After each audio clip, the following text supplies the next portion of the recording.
नसरापूर प्रकरणातील नराधमाला तात्काळ फाशीची शिक्षा द्या. परळीतील नागरिक आक्रमक. घटनेच्या निषेधार्थ उद्या करणार रास्ता रोको. छत्रपती शासनाप्रमाणे घटनेतील नराधमाला शिक्षा देण्याची केली मागणी. नसरापूर येथे एका नराधमाने 4 वर्षीय मुलीवर अत्याचार करून तिची निर्घृण हत्या केली आहे. या प्रकरणाविरोधात आता नागरिकांच्या तीव्र भावना व्यक्त होत आहेत. या घटनेच्या निषेधार्थ उद्या परळीतील छत्रपती संभाजी महाराज चौकात रास्ता रोको आंदोलन केलं जाणार आहे. या प्रकरणातील नराधमाला छत्रपती शासनाप्रमाणे शिक्षा करावी अशी मागणी यावेळी नागरिकांनी केली आहे. तर आज समस्त परळीकरांनी या प्रकरणातील नराधमाला तात्काळ फाशीची शिक्षा करावी अशी मागणी केली आहे. या घटनेच्या निषेधार्थ उद्या परळी येथील छत्रपती संभाजी महाराज चौकात रास्ता रोको केलं जाणार आहे.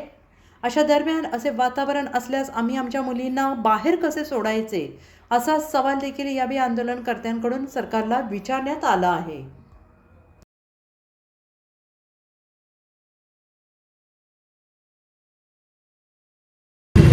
पुणे जिल्ह्यातील भोर तालुक्यात नसरापूर गावामध्ये एका विकृत नराधमाने लहान चिमुरडीवर अत्याचार केला आणि त्याला दगडाने ठेचून मारलं. ही घटना अतिशय हृदय पिळवटून टाकणारी घटना आहे.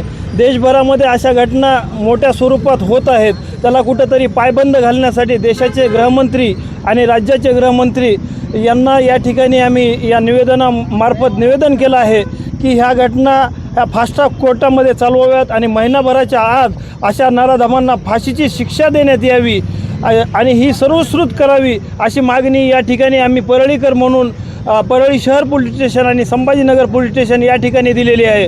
आणि काल आपण पाहिलं असेल पुण्यातील नरसापूर या ठिकाणी अवघ्या 4 वर्षाच्या चिमुकलीला खेळण्या बागडण्याच्या वयामध्ये एका नराधमाने 65 वर्षाच्या नराधमाने त्या बाळाला उचलून नेऊन तिच्यावर अत्याचार केला.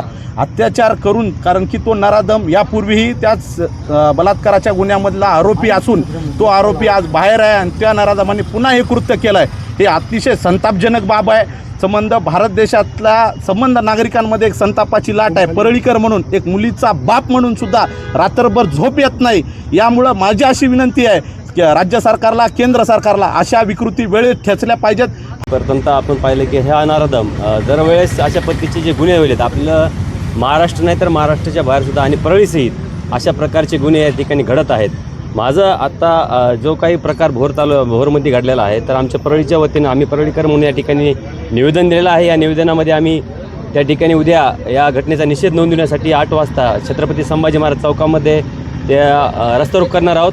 आमचं एकच म्हणणं आहे की अशा विकृती करणाऱ्यांना छत्रपती शासन लागू केलं पाहिजे.